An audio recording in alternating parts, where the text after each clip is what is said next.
संगच्छध्वं संवदध्वं संवो मनांसि जानताम् देवा भागं यथा पूर्वे संजानाना उपासते। ओम सर्वे भवन्तु सुखिनः सर्वे सन्तु निरामयाः सर्वे भद्राणि पश्यन्तु मा कश्चित् दुःखभाग् भवेत्। ओम शांति शांति शांति। समस्त गुरु सत्ता को, योग ऋषि परम पूज्य गुरुदेव जी आचार्य जी को प्रणाम करते हुए, गोवा राज्य जो बहुत ही सुंदर आयोजन गोवा एजुकेशन संचालनालय और Goa education well development corporation के अंतर्गत प्राथमिक शिक्षकों के लिए ये गोवा सरकार ने और पतंजलि परिवार, पतंजलि योगपीठ के सहयोग से यह प्रशिक्षण का आयोजन हो रहा है। और इसके पहले भी 2018 में 19 में भी सभी सरकारी शिक्षकों को ट्रेनिंग दी गई थी और अब तक लगभग जो है सब एडेड सरकारी शालाओं में शिक्षकों का यह उपक्रम बहुत ही सुंदर ढंग से चल रहा है। ये हमारे शरीर को, मन को, घर परिवार को, समाज को, राष्ट्र को और पूरे विश्व को उन्नत बनाने के लिए है। आज हम संवाद करेंगे, चर्चा करेंगे अष्टांग योग पर। 8 अंग से अष्टांग बन गया। क्या बन गया? अष्टांग। और पतंजलि योग दर्शन के विषय में आपने सुना है कि नहीं? सुना है। तो अष्टांग योग उसका एक भाग है जिसमें हम अष्टांग योग पढ़ते हैं और साधन के रूप में जो योग दर्शन है उसके 4 विभाग किए हैं। योग दर्शन पुस्तक है तो उसमें 4 विभाग हैं, 4 पाद हैं। पहले पाद को समाधि पाद कहा है, दूसरे पाद को साधन पाद कहा है, तीसरे पाद को जो है निरंतरता से अगर हम इसको पढ़ेंगे तो कैवल्य पाद, और जो अपने संपूर्ण संसाधन और संपूर्ण क्रियाकलापों में समाधि, साधन और विभूति और फिर कैवल्य। तो किसी भी कार्य को हम करते हैं तो उसका आउटपुट आना चाहिए। बिना आउटपुट के, बिना लाभ के कोई भी व्यक्ति कार्य नहीं करता। हम एक कदम भी आगे बढ़ाते हैं, कहीं जाते हैं तो उसके पीछे एक लॉजिक होता है, उसके पीछे एक विज्ञान होता है, उसके पीछे फिलॉसफी होती है। तो ऐसे ही जीवन को हमको संपूर्णता से जीना है। कंप्लीट लाइफ में कंप्लीट ट्रांसफॉर्मेशन के साथ, संपूर्ण समस्याओं के समाधान के साथ जीना है। तो ये 4 आयाम है, 4 सोपान है, 4 सीढ़ियां हैं। पहला पाद समाधि पाद, दूसरा साधन पाद, विभूति पाद और कैवल्य पाद। उसमें ये साधन 8 अंग साधन है। साधन का मतलब हम सब समझते हैं कि हम यदि किसी कार्य की सिद्धि चाहते हैं तो उसके लिए साधन आवश्यक है। हम देखते हैं तो किससे देखते हैं? कैसे देखते हैं? आंखें हमारी देखने का साधन है। सुनते कैसे हैं? कान से सुनते हैं। सूंघते किससे हैं? नासिका से। बोलते और खाते किससे हैं? रसना से। रसना से रस लेते हैं। तो ये सब साइंटिफिक है। आप सब विज्ञान और कम से कम मेरे से ज्यादा आप समझते हैं, पढ़ते हैं, जानते हैं। ईएनटी डॉक्टर होते हैं। ई फॉर ईयर, है ना? और N for nose, T for throat. ऐसा कहते हैं कि यदि नासिका से कोई चीज डाली जाए तो वो गले से निकल जाती है। निकलती कि नहीं निकलती? अरे कभी कभी लोग ऐसा करते हैं कि कुछ दिखाने के लिए, ऐसे सूत्र नीति जल नीति तो करते ही करते हैं। कभी कभी आपने न्यूज़पेपर में देखा होगा, कभी यूट्यूब पर भी क्या करते हैं, छोटे से सांप को लेकर के अंदर डाल दिया और मुंह से निकाल दिया। कभी देखा है कि नहीं देखा? छोटे नासिका में सांप डाला और उसको मुंह से निकाल दिया ऐसे। मेरे कहने का आशय क्या है कि अगर नासिका से डालेंगे तो मुंह से निकालेंगे, ये इसका जो छिद्र है, जो सुराख है, होल है, मिलता है, एक दूसरे से मिलते हैं। लेकिन आज तक जो ईश्वरीय व्यवस्था है, जो भगवान की व्यवस्था है, उसमें हम कोई गड़बड़ी नहीं कर सकते। नासिका का काम है श्वास लेना, गहरे श्वास लेना, भरना, छोड़ना निरंतर चलता है, इनहेल एक्सेल के साथ। अगर ये कहा जाए कि नहीं, ये थ्रॉट मिलता है, नासिका बंद करके केवल मुंह से श्वास लीजिए और छोड़िए, ये हो सकता है क्या? श्वास लेने का कार्य मुंह का नहीं है। कभी व्यक्ति बीमार हो जाता है तो कुछ जूस या सूप नासिका से डालते हैं, नली डाल करके डालते हैं, मुंह नहीं चल पा रहा, किसी का ऑपरेशन हो गया तो ऐसी स्थिति में नहीं कर सकते, तो नासिका से नली डाल करके उसको देते हैं। लेकिन कान से नहीं कर सकते। कान से हम कहें कान बंद कर दो और मुंह को खोल करके सुनो, ये हो सकता है क्या? ये कहते नहीं, बहुत दिन हो गए मुंह से खाते खाते, अब मुंह को बंद करो, नासिका से खाओ, नासिका से जूस पियो, ऐसा हो सकता है क्या? नहीं हो सकता। ये नेचर ऐसा, हमारा जो क्रिएटर है, जो गॉड है, G for generator, O for operator, D for destroyer, जो गॉड है ना, वो हमारा पालन कर रहा है, हमको जन्म दिया है, हमको हम हमेशा चला रहा है, सारा संसार वो चला रहा है और फिर लय को भी ले जाता है। तो हम अच्छी प्रकार से जीवन को जिए, इसके लिए महर्षि पतंजलि ने 8 अंग बनाए हैं। सबसे पहला अंग क्या है? यम। दूसरा नियम, आसन, प्राणायाम, प्रत्याहार, धारणा, ध्यान, समाधि, 8 अंग हैं। अब 8 अंगों में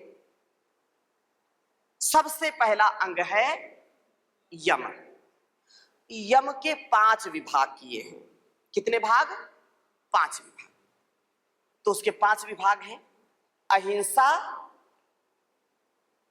बोलिए अहिंसा, सत्य, अस्तेय, ब्रह्मचर्य, अपरिग्रह, ये हैं यम।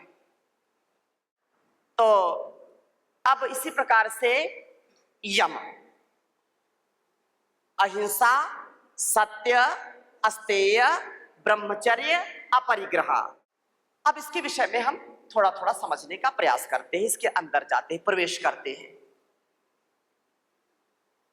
अहिंसा, सबसे पहला बिंदु है अहिंसा। और अहिंसा का तात्पर्य यह है, साधारण शब्दों में, किसी भी व्यक्ति के प्रति, किसी भी जीव के प्रति हम हिंसा का भाव ना रखें। हिंसा मतलब उसको प्रताड़ित करने का, उसको दुखी करने का, उसको उसके जीवन में अशांति फैलाने का हम दुस्साहस ना करें, प्रयास ना करें। क्योंकि हम जितना दूसरों को दुख देंगे, हम उतना ही मन में अशांत रहेंगे। मेरी बात पर ध्यान दीजिए। ये अष्टांग योग सार्वकालिक है। एक शब्द बोलिए, क्या है? सार्वकालिक है, सार्वभौमिक है। क्या बोला? सार्वभौमिक है, सार्वकालिक, सार्वभौमिक, और सबके लिए है। संसार में जितने भी हमारे मनुष्य जीवन को जीते हैं, उन सब के लिए है। जैसे बिना संसार में कोई सूर्य, चंद्र, वायु और जल के बिना अपने जीवन को अच्छी प्रकार से नहीं जी सकता, उसी प्रकार से यदि मानसिक और सामाजिक पारिवारिक अगर हम शांति चाहते हैं, उन्नति चाहते हैं, स्पिरिचुअल लाइफ में फाइन एंड डिवाइन लाइफ चाहते हैं, पीसफुल माइंड हैप्पीनेस लाइफ चाहते हैं, तो उसके लिए this is very important. Complete balance के साथ unconditional surrender, complete attachment with complete detachment. अगर सच्चे अर्थों में इंसानियत के साथ और दिव्य जीवन जीना चाहते हैं तो ये बहुत आवश्यक है। अहिंसा, अहिंसा मतलब हिंसा ना करना, किसी को दुख ना देना, ये ज्ञानपूर्वक होना चाहिए, अज्ञानता पूर्वक नहीं। अब किसी को दुख देते हैं तो वो हिंसा है, जानबूझ करके किसी को कष्ट देना हिंसा है। समझने का प्रयास करेंगे। अगर मच्छर उड़ करके आए और आपको काटने लगे, खून पी जाए, आपको पीड़ा होगी, क्या करेंगे आप? उसको तुरंत मारेंगे ना, ये हिंसा है। अगर फिर दूसरी बात है, अगर ये जो चिकनगुनिया है, जो मलेरिया है और अलग अलग प्रकार के रोग फैलते हैं, अगर मच्छर से अपनी रक्षा नहीं करेंगे तो बीमार हो जाएंगे, हमारा जीवन भी खतरे में पड़ेगा। फिर क्या करना है? फिर कोशिश ये करना है कि हम मच्छर को मारे या अपना बचाव करें। दो काम हो सकते हैं। हम ऐसा प्रयास करें कि हमारे आसपास मच्छर ही ना आए, ये एक बात है। अगर आप किसी को सुबह सुबह उठाइए, अच्छा बताओ वो मतलब प्रेम से उठेगा क्या? 10 बजे 12 1 बजे तक 2 बजे तक लोग जागते हैं, मस्ती करते हैं, पार्टी करते हैं, और सुबह वो सो रहे हैं और उनको 6 बजे कोई जगाए, 5 बजे जगाए, तो ये हिंसा है कि अहिंसा है? हिंसा है ना, उसको अच्छा नहीं लगेगा। चलो चलो वो 10 बजे सो गया, लेकिन फिर भी साधारण जो व्यक्ति है वो सुबह उठना नहीं चाहता। छोटे बच्चे को अगर माता जगाए कि उठो बेटा उठो, तो चिल्लाएगा, रोएगा, अरे मुझको सोने दो। उठा करके गए, छट उठ गए, थोड़ी देर बाद फिर सो गए। बार बार माँ पिता जगाते हैं लेकिन बार बार सो जाते हैं। फिर आप जब बच्चों को डांटते फटकारते हैं कि पढ़ो, होमवर्क करके लाओ, क्यों नहीं लाए, खड़े हो जाओ, उसको दंड देते हैं, उसको अच्छा लगता है क्या? उसको दुख देते कि नहीं देते? बोलो ना, हिंसा है कि अहिंसा है?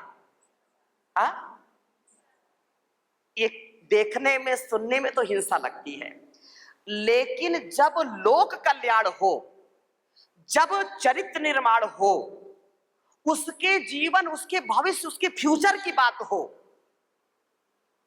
तो वो हिंसा नहीं कहलाती है। अगर आप बच्चों को समझाते हैं, डांटते हैं, फटकारते हैं, तो आप उसको प्रताड़ित नहीं करते, अपितु उसको उसके निर्माण के लिए कहते हैं। उसको भले ही थोड़ी देर के लिए बुरा लग जाए, लेकिन जब वो कुछ बन जाता है, कोई अफसर बन जाता है, कोई नौकरी बड़ी करता है, तो आकर के आपको प्रणाम करता है कि आपने डांटा था मुझको, आपने मुझको प्रताड़ित किया था, और आज मैं जो कुछ भी हूं आपकी डांट के वजह से हूं। तो आपको प्राउड फील होता है कि नहीं? तो वो हिंसा नहीं है, वो विवेक पूर्वक हिंसा है। वो ज्ञान पूर्वक विद नॉलेज आप उसको डांटते हैं। बच्चे गलत कार्य करते हैं या बड़े गलत कार्य करते हैं, वो सोते रहते हैं, देर तक सोएंगे तो बीमार भी होंगे और ड्यूटी अपने नहीं करेंगे, तो जो उनको उठाते हैं वो हिंसा नहीं है। दूसरा उदाहरण बताता हूं क्योंकि सरल शब्दों में आपको समझ में आ जाए। अगर आप बैठे हैं, कोई थोड़ी थोड़ी हरकत भी करते रहते हैं, बड़े हो बच्चे हो, कुछ ऐसे कर दिया, ऐसे कर दिया, कोई किसी को निडिल चुभा दी, किसी का कपड़ा खींच दिया, किसी को जैसे वो खड़े हो गए सब और पीछे से उसकी कुर्सी गिरा दी और वो जब बैठा नीचे गिर गया, ये हिंसा है कि अहिंसा है? हिंसा है ना। बिना बिना मतलब में ही, कोई लेना देना नहीं, लेकिन उसको प्रताड़ित करना, किसी को थप्पड़ मार देना, किसी को शब्दों से उसको तिरस्कृत कर देना, उसको अपमानित कर देना, लज्जित कर देना, ये हिंसा है। उसके जीवन में अशांति फैला देना, ये हिंसा है। अगर मैं कोई यही है इसको ऐसे कर दूं, या कोई पेन को ऐसे चुभा दूं और ब्लड निकलने लगे, खून निकलने लगे ज्यादा तेज, और ये चिल्लाएं, तो आप क्या बोलेंगे? मुझको हिंसक बोलेंगे कि नहीं बोलेंगे? बोलो ना, कि मैंने हिंसा कर दी, मैंने जिनका जो है खून निकाल लिया, थप्पड़ मार दिया, तो मैं हिंसक हो गया। लेकिन अगर डॉक्टर के पास ये जाते हैं और वो कहता है कि नहीं, आपका ऑपरेशन करना, आपके लिए नहीं, कोई भी व्यक्ति हो, अगर डॉक्टर के पास जाए व्यक्ति और डॉक्टर बोले नहीं, आपका ये घाव जो है ये बहुत ज्यादा, इसका जो है साइड इफेक्ट हो जाएगा, ये बहुत गड़बड़ करेगा, तो यहां से अंगुली काटनी पड़ेगी आपकी। बताओ ये हिंसा है क्या हिंसा है? बोलिए ना। अगर वो डॉक्टर बोलता है नहीं, अगर आपका ये हाथ नहीं काटेंगे तो पूरा हाथ काटना पड़ेगा, और हाथ ये पूरा सब विष फैल जाएगा, जहर फैल जाएगा, ये बड़ा ही घातक होगा आपके शरीर के लिए, तो डॉक्टर हाथ काट दे, अंगुली काट दे, तो वो हिंसा नहीं है। वो आपके जीवन की रक्षा के लिए, आपके लाइफ के लिए, वो रक्षा के लिए उस काम को किया है, इसलिए वो हिंसा नहीं है, वो आपके जीवन की रक्षा है। ठीक है ना? लेकिन अगर उसको जानबूझ करके किसी व्यक्ति को थप्पड़ भी मार दिया जाए और उसको सुई चुभा दी जाए, उसको गाली दे दी जाए, तो वो हिंसा कहलाएगी। लेकिन डॉक्टर अगर अंग भी निकाल दे, किडनी निकाल देते, कभी कभी निकालते कि नहीं निकालते, वो लोग खराब हो जाए, कभी कभी इंटेस्टाइन काट देते, कभी कभी लीवर काट देते हैं, काटते कि नहीं काटते, फिर भी डॉक्टर को कभी हिंसा या हिंसक उसको नहीं कहते, क्योंकि उसने रक्षा के लिए काम किया है। तो ऐसे ही हम अपने घर परिवार समाज में, अपने मन में, अपने वाणी में, अपने स्वभाव में किसी को कष्ट ना दे, ये अहिंसा कहलाती है। बात स्पष्ट हो गई? जानबूझ करके अविवेकपूर्ण ना करें, विवेक के साथ करें, तो वो हिंसा नहीं कहलाएगी, वो अहिंसा होगी। दूसरी बात, अहिंसा और फिर सत्य। सत्य में वो जयते नानृतम, कहा सत्य की विजय है, असत्य की कभी विजय नहीं होती। सदा बिल्कुल जो बोलना ट्रू, बिल्कुल सत्य, ट्रुथ, हमारा स्वभाव सत्य से युक्त हो। जैसा हमने देखा, जैसा हमने सुना, जैसे हमने पढ़ा, क्या बोला? जैसा देखा, जैसा सुना, जैसा पढ़ा और जैसा अनुभव किया, जैसा हमारे मन में है, वैसा ही बोलना, ये सत्य है। जैसा देखा, जैसा सुना, जैसा पढ़ा, जैसा अनुभव किया, ठीक वैसा ही व्यवहार करना, ये सत्य कहलाता है। इसके विपरीत असत्य है कि देखा हमने कुछ और बोल दिया कुछ। अभी हम इधर से आए, किसी ने पूछा आपने देखा वर्षा हो रही है क्या? वर्षा तो नहीं हो रही, लेकिन हमने यहाँ कहा हाँ बहुत ज्यादा वर्षा हो रही, बरसात खूब हो रही। ये झूठ है, असत्य है। हमारे लिए जो है कोई आम ला करके दे, और आम बहुत मीठा है, हमने अनुभव किया बहुत मीठा है, लेकिन जो व्यक्ति लाया उसको हम पसंद नहीं करते। जिस व्यक्ति ने हमको आम खिलाया उसको हम पसंद नहीं करते। इन्होंने पूछा कि आम तो बहुत अच्छे मीठे हैं, हमने कह दिया बहुत मीठे हैं, और थोड़ी देर बाद वो व्यक्ति आता है जिससे हम नफरत करते हैं। उसने पूछा आम कैसे थे? मैंने भेजा था। स्वाद बदल गया। क्या बदल गया?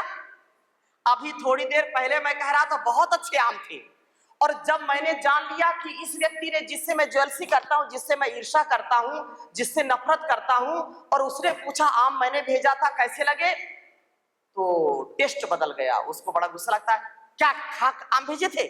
बिल्कुल बोगस आम थे, अच्छे नहीं थे। झूठ हो गया, असत्य हो गया। ऐसे हम बहुत उदाहरण दे सकते हैं। हिंसा की बात है, आप यहां बैठे हैं, अब सबके जूते चप्पल बाहर रखे हैं, आप ऐसे मतलब आप नहीं करते, लेकिन समाज में लोग करते हैं। क्या करते हैं, जल्दबाजी में कहीं किसी को वॉशरूम जाना है तो अब उसके चप्पल इधर रखे हैं, वो सोचता है अरे उधर से पहन के चले जाओ, उधर से पहन के वो चला गया, अब वहां आया और भूल गया कहां से चप्पल उठाया था, वो कहीं दूसरी जगह रख दिया। अब जिसके चप्पल जूते थे वो व्यक्ति ढूंढ रहा इधर उधर, कौन ले गया कौन ले गया। ये भी हिंसा है। किसी को जाने अनजाने कष्ट दिया हमने, प्रताड़ित किया। तो छोटी छोटी बातों का ध्यान रखना। अहिंसा के पालन करने से क्या होगा, अहिंसा प्रतिष्ठायाम तत्सन्निधौ वैरत्यागः। जब हम अहिंसक बन जाते हैं तो हम संसार के लिए, जीव जंतुओं के लिए हम प्रिय बन जाते हैं। हमारे आसपास के सब वातावरण में अहिंसा का भाव जागृत हो जा, हमसे सब प्रीति करेंगे। और जो सत्य है, देखो सत्य ही उचित है। हम यहाँ सब बैठे हुए हैं, कोई बोले नहीं नहीं नहीं नहीं आप झूठ बोल रहे हो, क्योंकि आज जो मॉडर्न टाइम है ना, इसमें जितना झूठ बोलोगे ना उतना अच्छा है। झूठ बोल करके व्यापार करो, झूठ बोल करके जो है घर परिवार चलाओ तो उतना अच्छा है। क्या आप इस बात से सहमत हैं कि नहीं, अब तो ये कलयुग है, झूठ बोलो, जितना मन हो झूठ बोलो, जितना लोगों को बेवकूफ बनाओगे उतना नेम फेम बढ़ता है, ये सही है क्या? बोलिए ना। अगर कोई बोल भी दे कि नहीं, ये तो सत्य है कि आज तो झूठ ही बोला जाता है, पहले का जमाना चला गया, लोग सत्य बोलते थे, अब तो झूठ ही चलता है। मैं आपसे पूछता हूं कि जो व्यक्ति ऐसा कहता है और बोलता भी है, वो कहता ही नहीं दिन भर झूठ बोलता है, मतलब ऐसा तो हो नहीं सकता कि दिन भर झूठ बोले, लेकिन लोग कह देते भाई इसकी बात का विश्वास मत करो, ये बहुत झूठा है, असत्य बोलता है। जो दिन भर असत्य बोलता है, क्या वो कभी इस बात को बर्दाश्त कर सकता है? क्या कभी वो इस बात को स्वीकार कर सकता है कि उसकी पत्नी उससे झूठ बोले? क्या उसकी संतान उससे झूठ बोले? जिसके लिए वो दिन भर झूठ बोलता है, क्या वो कभी बर्दाश्त करेगा कि मेरे से झूठ बोले? आप बोलिए ना। कोई भी व्यक्ति झूठ को जो झूठ बोलने वाला भी है वो भी अपने साथ झूठ को पसंद नहीं करता। इसलिए सत्य की धारणा हमारे जीवन में होनी चाहिए। सत्य से ही जीवन चलता है। प्रेम में, पति पत्नी के संबंध में, माता पिता के संबंध में, पुत्र पुत्री के संबंध में और गुरु शिष्य के संबंध में, हम सारे संबंधों को जब सत्यपूर्ण ढंग से जिएंगे तो अहिंसा, सत्य और फिर अस्तेय, चोरी ना करना,